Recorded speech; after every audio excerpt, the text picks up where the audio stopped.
It's time to get your morning started with the news you need to know. News update. This is what's trending with DJ and PK. Hashtag Utah Jazz. Obviously, my lungs feel like a newborn baby. That's the most important thing. I got to get my lungs back up to a grown man, and my voice is already gone. One day back barking out calls and assignments and stuff, and getting my voice working again. So, be a lot of team rest tonight. That feels good, though. Yeah, it feels good to be out here with the guys. Listen. There's LeBron James. He's been out. He's coming back to action, and it's for the Jazz game tonight, PK. Giving this game a little more zip. Maybe. We've been led to believe he's coming back.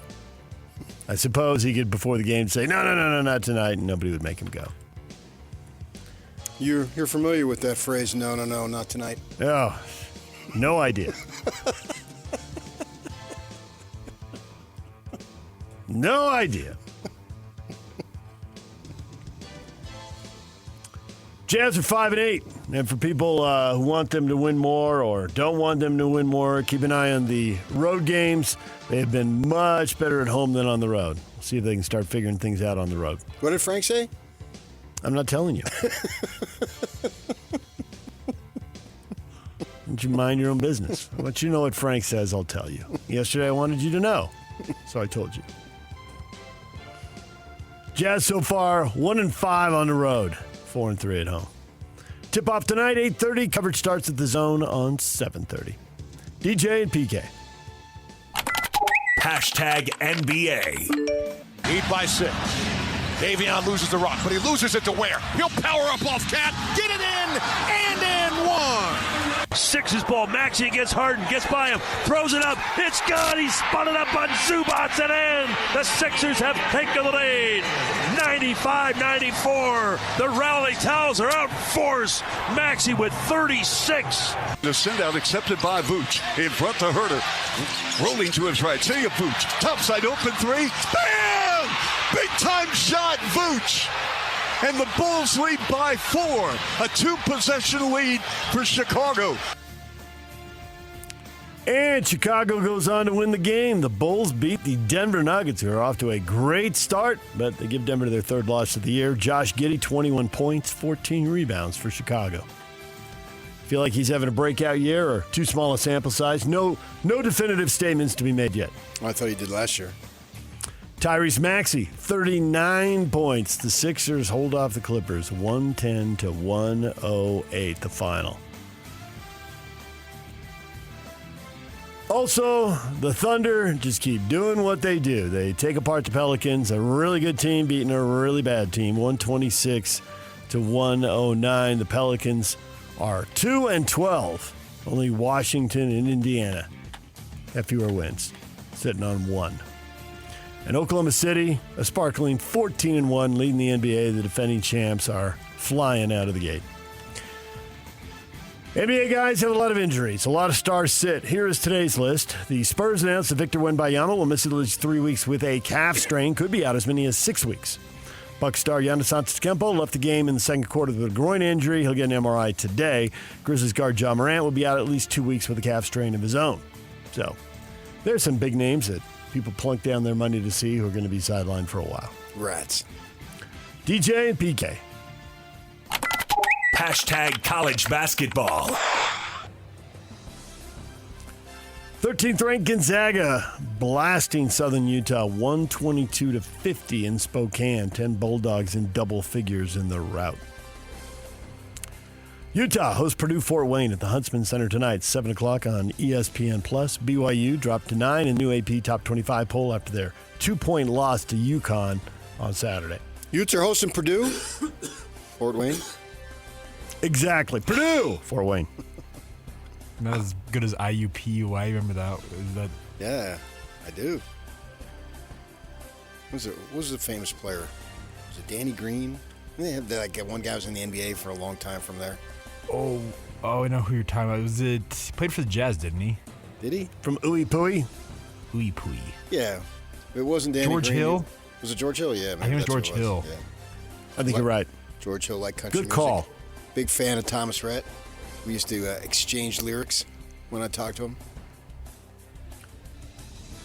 DJ PK. Hashtag NFL. 2nd and 10. Prescott fakes a toss right. He's got Lamb wide open on the right side of the end zone. And the second RN Raiders. Touchdown, CeeDee Lamb. Prescott is under center. Stamps his left foot. Receiver in motion to the left. Prescott play action. Left side of the end zone.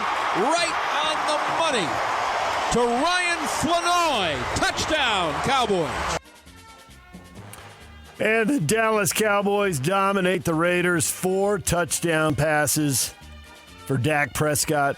33-16 the final score. Cowboys is trying to get back to 500. And are 4-5-1 now after picking up that win. So close. So the NFL injuries. Falcons starting quarterback Michael Penix will miss the rest of the season. A knee injury damaged his ACL. How bad is it? They're still trying to figure that out, but he's out for the year, and he's had a couple ACL injuries. I read this is the 5th time in 8 years he's had a season-ending injury in college or pro football. Yeah. And he's had a couple ACLs, so we'll see how bad this one is. Wide receiver Drake London set to miss this week with a PCL issue on his left knee. And the Jets have benched Justin Fields in favor of the veteran backup Tyrod Taylor.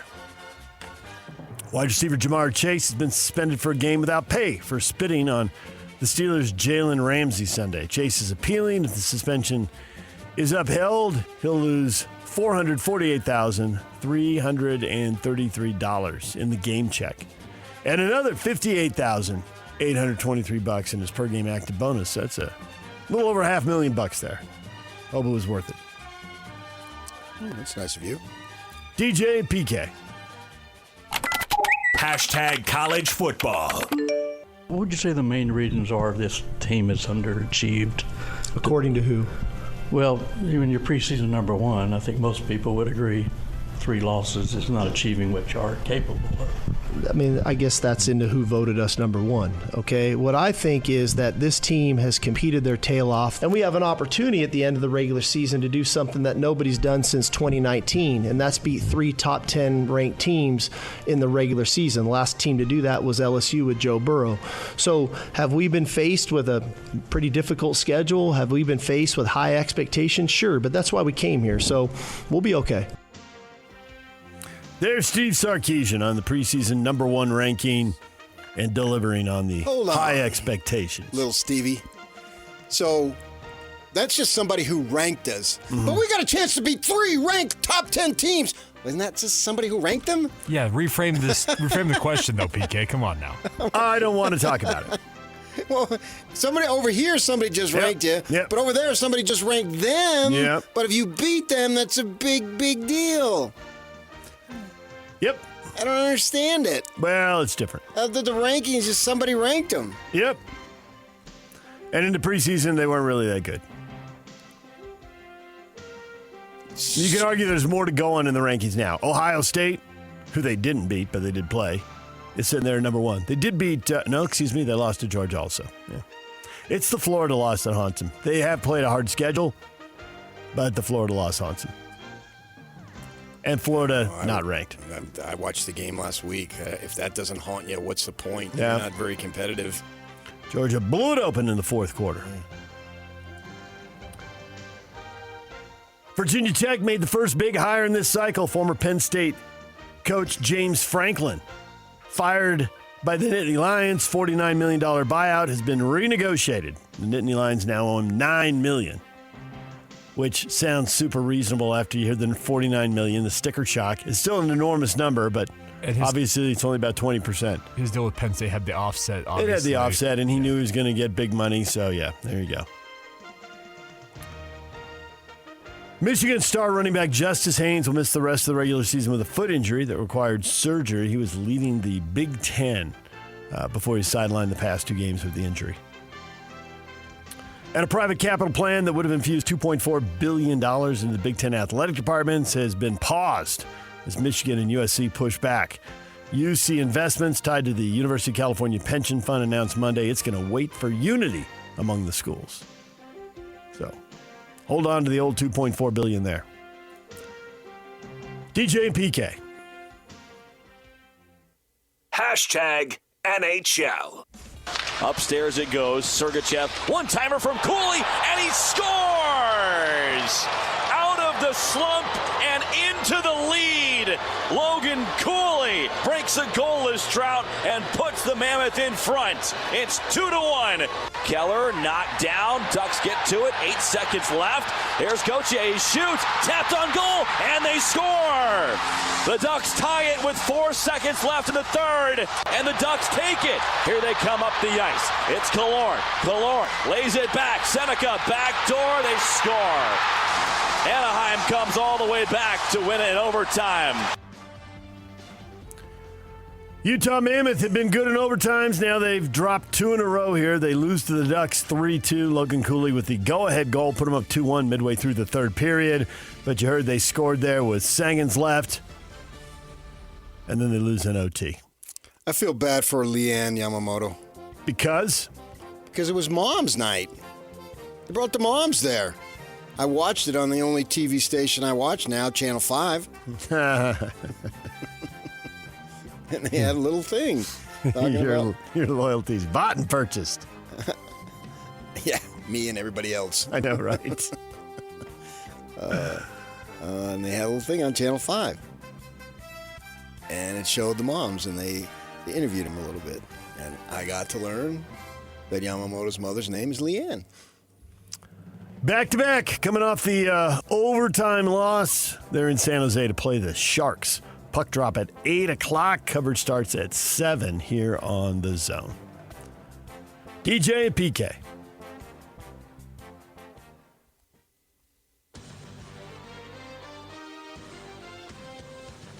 That's what's trending. It's Brought to you by Shamrock Plumbing. No job too big or too small. Get the personal touch with Shamrock Plumbing. When we come back, Tim Fitzgerald, publisher of GoPowercat, part of the 24/7 Sports Network, will join us. He covers Kansas State. Coming up about 7:30, we'll find out what he thinks of Utah and K-State. And the former Ute quarterback Frank Dolce joins us 8 o'clock. It's a Utah Jazz Ticket Tuesday. Coming up at 8:30 and at 9:30, we'll be giving away a pair of tickets to watch the Jazz in Oklahoma City Friday night at the Delta Center. That's all coming up. Stay with us right here on The Zone.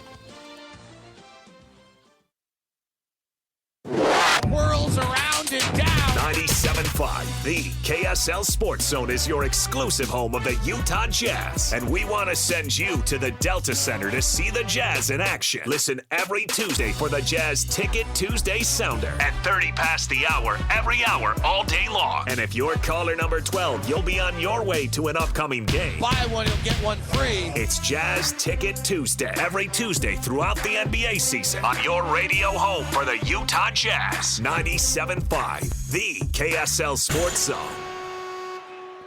Hot takes and toast. Question of the morning. The Big Ten reportedly presented a plan to conference commissioners for a 2014 playoff with Power 4 conferences each getting 4 automatic bids. Another day, another plan. How about this one? Greg, I love that the 2 big conferences wouldn't get more auto bids than the other 2 Power 4 conferences. They already have a huge advantage for the eye test bias. More teams in the playoff minimizes the effect of that bias. Also, Cinderella stories are made the NCAA 64-team basketball tournament so successful. Let's hope for some Cinderella football stories and less controversy for the selection bias. I might be in favor of a second auto bid for G5s. Cinderella in football, when does that happen? That is much more difficult. Bigger guys beating on smaller guys makes it much more difficult.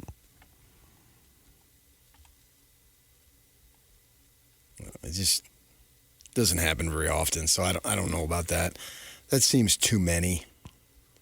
It would get rid of conference championship weekend. So there'd be a little bit of an offset there as far as how many games these players might end up playing. Well, whatever on that. It just waters it down even more. Who cares about winning the conference title? So you get into deep in November and you've got an injury and you're in 4th place, but you know you're not going to move up or down, and nor do you care if you move up, but you can't move down, so you sit guys to get them ready for what matters. It's the NBA. Back to game management. Yeah. That would inevitably happen. Right. It's the NBA all over again. Right. The worst regular season we have in professional sports. You could see where if that plan were in play right now. Kyle was talking about Devin Dampier. He's banged up, but it's not major, and he can play, and he's a tough kid. Yeah, but if you're sitting there like the Utes are now at number 13 or whatever they show up at tonight when they reveal the new number, you can see where he totally think, we run the ball pretty well. Bird Ficklin can run over Kansas State. Let's sit Dampier and get him ready for the playoff. Right. You can totally see that logic. Yeah. So we're taking what was viewed as one of the better, if not the best. And yeah, you have to consider college football a major sport, whether you want to hold on to the romantic student-athlete phrase, which is so long outdated now, that it would water it down, and you'd end up with the NBA. Nobody wants the NBA. I mean, come on. They talk about in the NBA, it doesn't even start till Christmas. I mean, what other season is 2 months before you hear that? Yeah. They're charging regular season prizes even if the season hasn't started. Yeah. Mike, I like conference championship games, and the 2014 playoff would probably kill that. Also, no one cares what I think. I'm unsure if even I care what I think. Mike likes his conference championship weekend. I don't have a problem with eliminating that because I still think it's a little silly to play 9 games and then somehow one game matters more than 9 games. It just doesn't make sense to me. Old school. Yeah. I mean, you play all these games. There's something should be said for winning the regular season. Mm-hmm. And now the only way that does is if you do both. And I suppose it's really cool if you have a tie like we had last year in the Big 12. Yeah, and they haven't played. But even that wasn't completely satisfying because it's like, why these two over those two? The tiebreaker felt kind of mushy. I think the best case scenario is what the Big Ten is looking at, assuming Ohio State wins out and beats Michigan in the rivalry game. Indiana ought to beat Purdue. So if you get 2 teams that are undefeated and they haven't played, then a conference championship game, that's great. If you get somebody who's clearly ahead, and I don't even know if it's great though. Really? Ohio State, who cares? What do they care? Well, if you want to win the conference championship. That's the point. Who cares? You think they don't, even now? Yeah, I think you want to win every game you play. Since they just won the national championship without going to the conference title. I think it's Ohio State, and they always want to win the national championship. And you ask any Ohio State fan or player or coach or whomever, Jack Nicklaus, go ask him, what would you rather do? Famous Buckeyes. Win the regular season, win the one game in December, or win it all in January? Obviously, they're going to choose January, so I don't think it is a big deal. Devin's down on it. He just sends in Charlie Brown standing on the sidewalk. Good grief. Devin doesn't like it at all. Yeah, and then you're going to have more voting in terms of who gets in. And so then, because it's not just the 4. 4 getting in, that's great, but where's the seeding? If you're 4 sent on the road and they don't get home games, somebody else will be complaining that they didn't get buys. And then you could potentially be bringing in a 7-win team. Bit of a stretch, but I see your point. 7-win SEC team. You got to put somebody in there. Yeah, the 7-win SEC team. The G5s ain't going to get any at-large bid. No, they'll get whatever they're guaranteed. And I don't think that you always talk about the bias against the Big 12 and ACC. Mm-hmm. They're not getting a 5th-place team in. No, that's why SEC, 7-win team. Here we come. Right. So do we really need that? Again, it goes back to the NBA. This play-in, which is just, wow. I mean, I can't even sleep when we get into March and April wondering who's going to make the play-in. I mean, it is so riveting. And you're going to have teams that are under 500, in a sense, in the NBA. We've seen that before in the playoffs, even before they did this unbelievable stroke of genius move to have the play-in and let more below-average teams in. And that's what you're going to do here? 24 seems too big to me.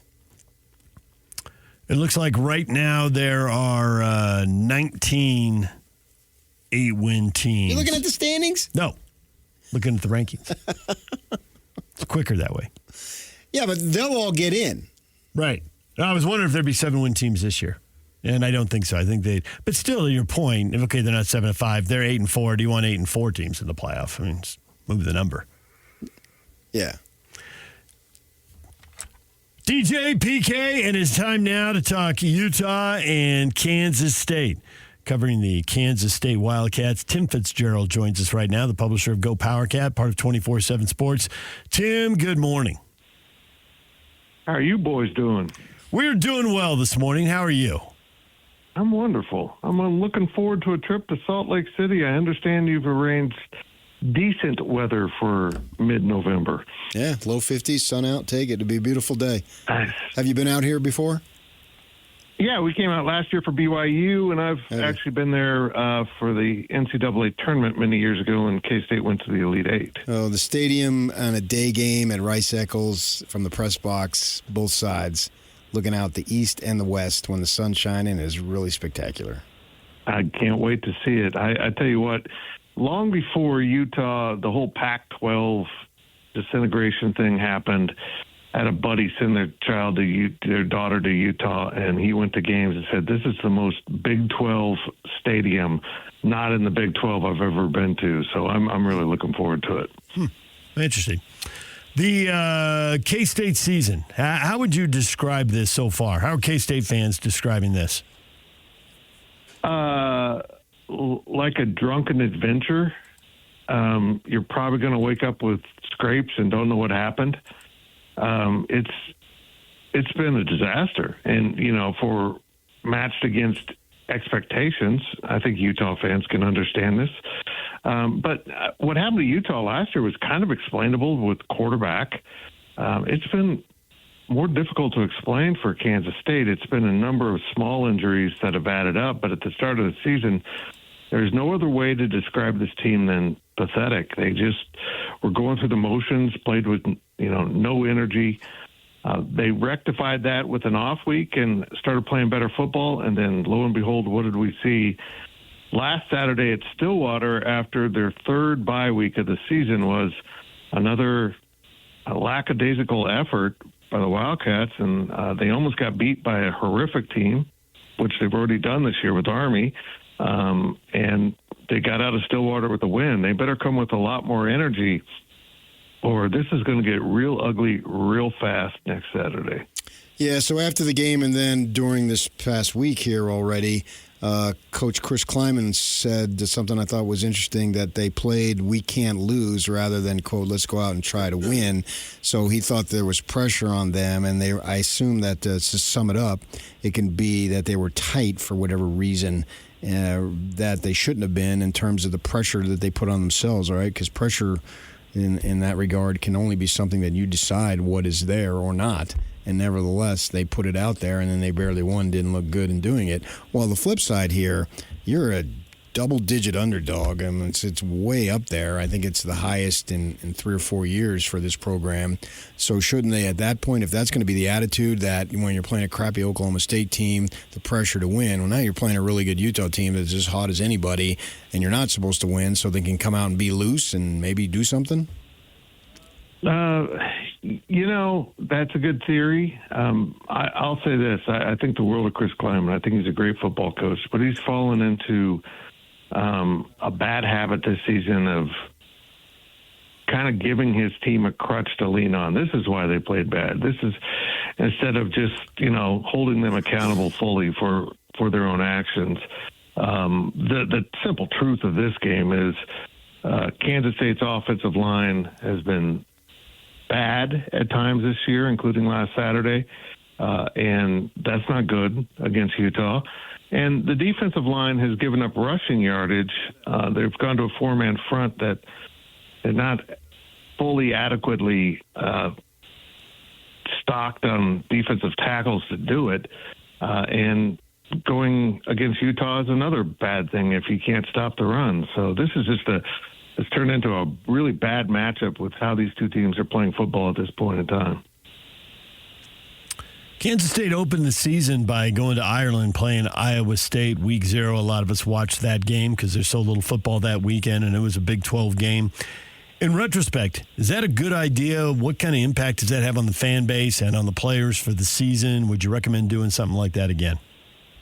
I would recommend going to Ireland to anyone who wants to do it. I wouldn't take my football team.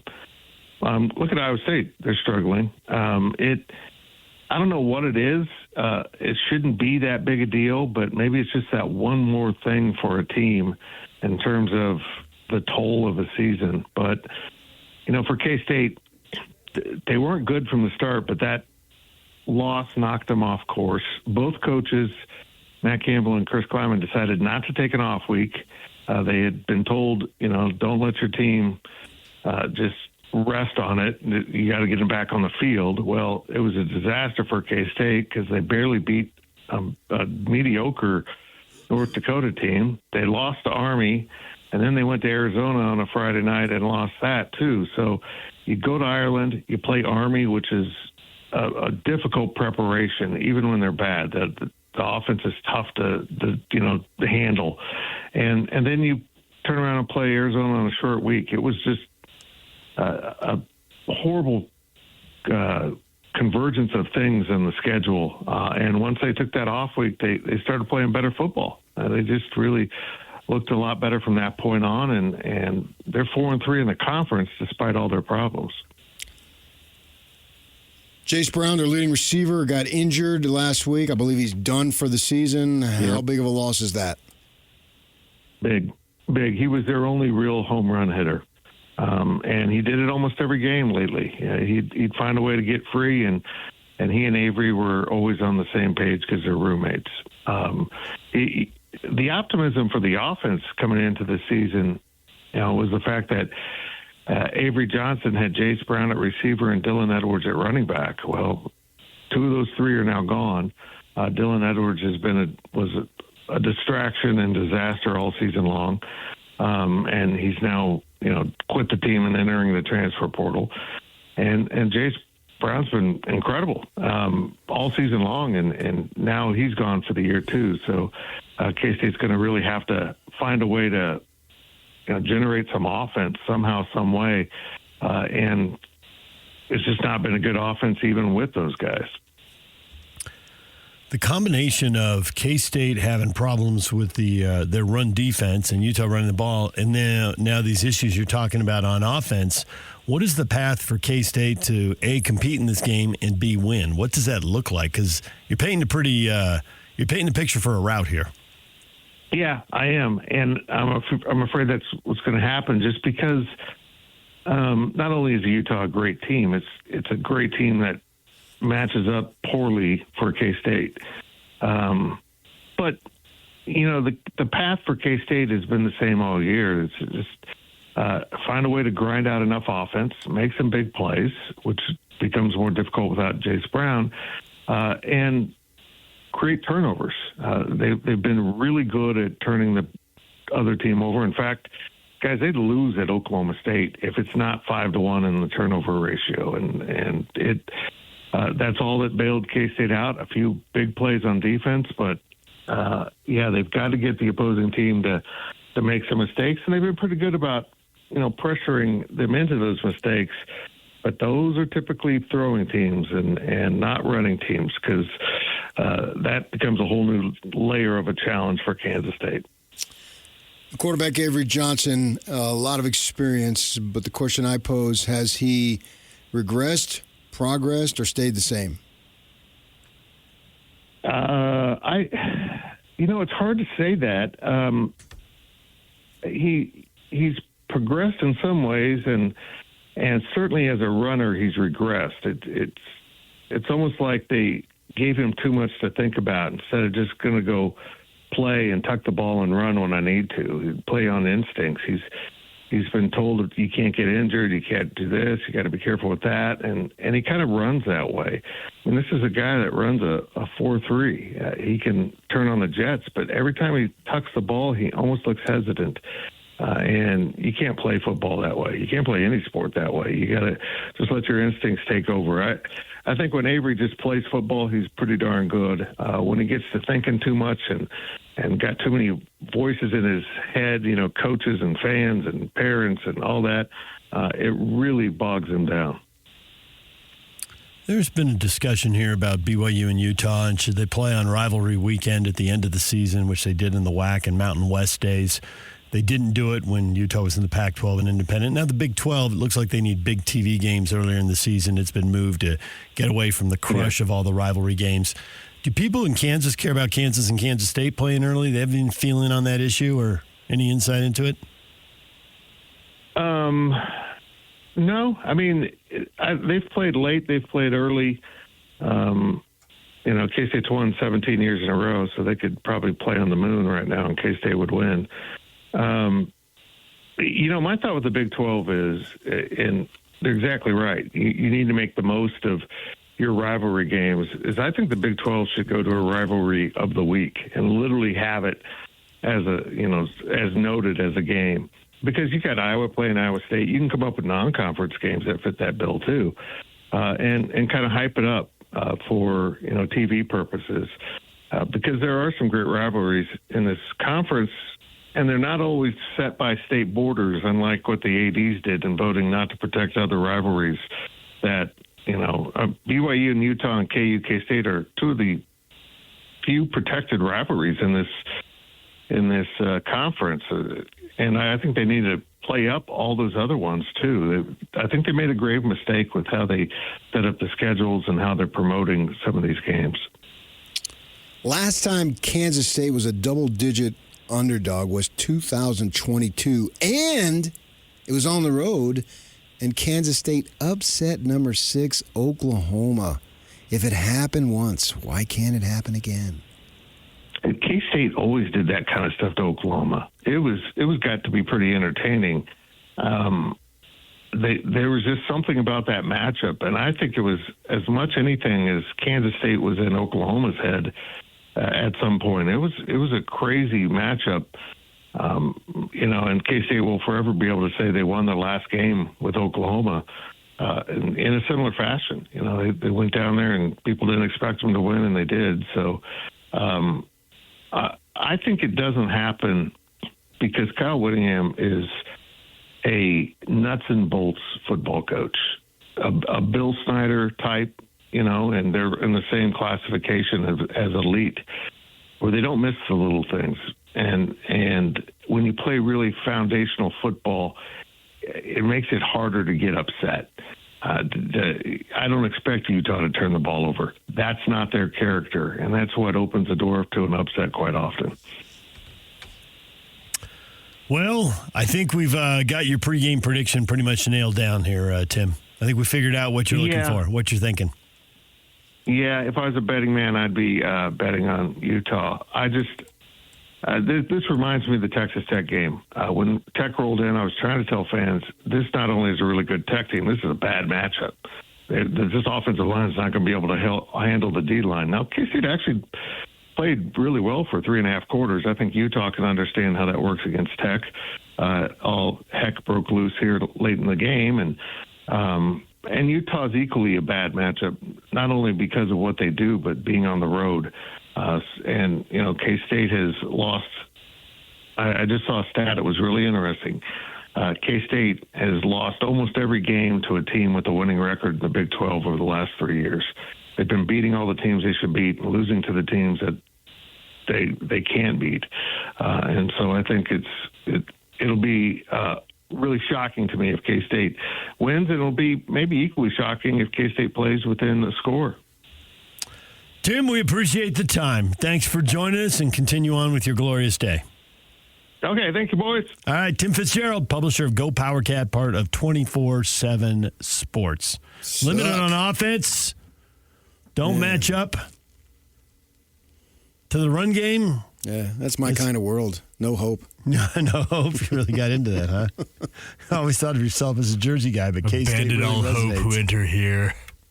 Well, I mean, the line is probably up to 18 now. Who knows? But, yeah, I expect them to roll. This is going to be another blowout. Yep. It'll be really funny, in an odd sense, if they do it again next week in Lawrence. And so they have 2 losses, and every one of their wins is a blowout. How does that happen? It's an odd kind of season. It's not something we usually see, but it feels right now like that's exactly what we're going to see. That they're going to put 2 more exclamation points on this season, and they'll be 10-2, and As Cal said at his press conference, we'll see how everything else shakes out and where they stand. When the dust settles. The margin of victory has been close to 4 scores here. I think it's floating around 25, 26 points a game, and maybe we got 2 more of those right on the horizon. Yeah. All right, DJ and PK coming up. Frank Dolce, former Ute quarterback, will join us at 8 o'clock. Stay with us. It's 97.5, the KSL Sports Zone. We got Jazz tickets to give away at 8:30 and 9:30 on a Utah Jazz Ticket Tuesday. It's game week for the Aggies, and the KSL Sports Zone is getting you ready for kickoff. After a double overtime loss, Bronco Mendenhall and the Aggies look to become bowl eligible as they hit the road for a battle against Fresno State. Listen all week long for the best coverage of Aggie football. Then catch all the play-by-play action beginning with the Aggie pregame show this Saturday at 7:30 on 1280 The Zone. Your exclusive home for Aggie football is live on air, online, and on the KSL Sports app. This is 97.5, the KSL Sports Zone. DJ and PK, it's 97.5, the KSL Sports Zone. The band of the day is Metallica lead guitarist Kirk Hammett celebrates his birthday today. It's brought to you by Live Nation for all the live concerts and events in 2025. Check out livenation.com. Question up on our Facebook page. How good has Lauri Markkanen become? Tommy says, good enough to be traded because that's what the Jazz do. How do you do? I don't think so in this case. Don't think they're giving him. He loves it here. Don't think they're giving him a lot of shots and building up those numbers. He's taking a lot of shots. Build up. They don't give shots. Yeah, I think in his case, actually, they do. I don't think so. I think they do. I think he's has free reign to jack it up as much as he wants. He does, but stuff is designed for him. I mean, they want him to shoot. Well, why wouldn't you be? Why wouldn't you do that? He's the best shooter on the team. And he's not a guy who takes the ball, waves everyone out of his way, and then goes one-on-one to get the shot. So that's why I say it's given. Like 5 guys in the league who do that. Yeah. It's he doesn't have the ball, and they are looking to find him. Sure. That's obvious. That's sunrises in the east. No kidding. Well, that's why I say they give it to him. Well, as opposed to him taking it. And they gave it to Letter Carrier, and they gave it to Kobe, and they gave it to MJ, and they gave it to whoever's your best player on the team. That's not news. I don't think he's taking them. It's like he's selfish. He's jacking it up. They didn't say he was. Not at all. He's firing it up. He's the best player on the team. Yeah. And they're designing a lot of stuff to get him easy stuff inside. Layups, dunks. They should do that every time if you can do that. They do. Well, as long as teams keep switching, because inevitably if you switch, you're going to put a smaller guy on him, and so then, boom, right to the hoop. But you're acting like there's some kind of ulterior motive here, but you're not saying what it is. To trade him for younger, better players later in the season. You think that's the case? I'm not ruling it out. I don't know what they're going to do. I mean, I think they've been offered bad packages before, and they've clearly resisted it. I didn't say, right. Did you know? I said, do you think that's what they're doing? I realize you don't know what they're doing. Nobody knows. I'm not even sure they know. Right. I agree with that. Yes. I don't think they know. Right. I think they're open to it, and if the right deal comes along, they'll do it, and if it doesn't, they'll keep doing what they're doing. I mean, he's got a pretty long runway here. It's not like he's 30 years old yet, because he's not. So he's got several years in his prime. But if I had to guess, does he should have more than that because he rarely plays. You know, the whole minutes thing Locke has always told us, absolutely. He's had his feet up the last couple years. He's preparing for the summer, not for the regular season. Get out of the way. Yeah. With that in mind, Austin told us they're going to play to win. So, of course, he would take the motion. I would be outraged.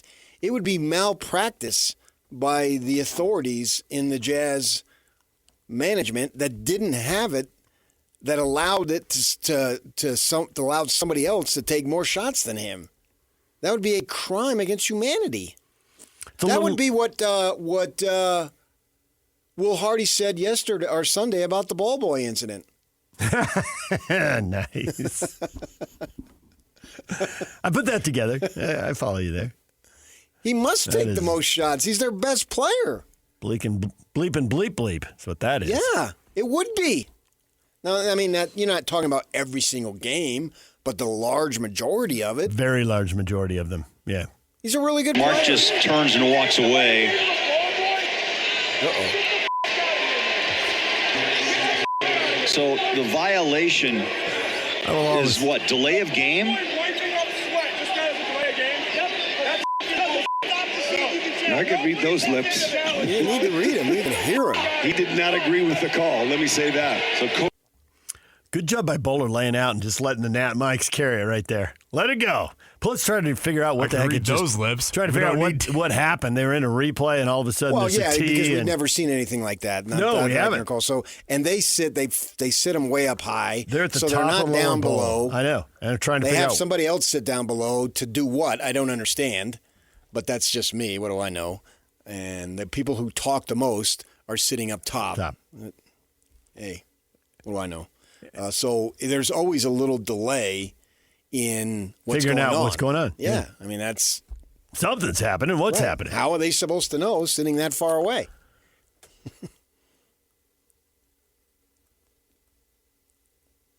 So is all this scoring by Markkanen going to add up to a lot more wins? Because the good is defined by the scoring average for sure, but at some point the scoring average has to translate into wins. Yes, it is. I mean, they didn't get 5 wins until another month last year, so it already is. Now, a lot more, the standard is very low because you only had 15. So if you get 25, that's a lot more, but it's not near enough. 25 seems doable. Right. So, yes. 30 seems like you're giving away a draft pick at as that long point. as he plays. Yeah. Yeah. Yeah, which we can't guarantee that. I mean, he played 47, as you just said. Last year. What type of rhythm were you in? Now he's playing every game. I don't think he's missed any yet. Only been 13, obviously. And he's in a rhythm. And he's coming off the summer in which he had the same role. I do wonder how much... a late summer at that. Yeah.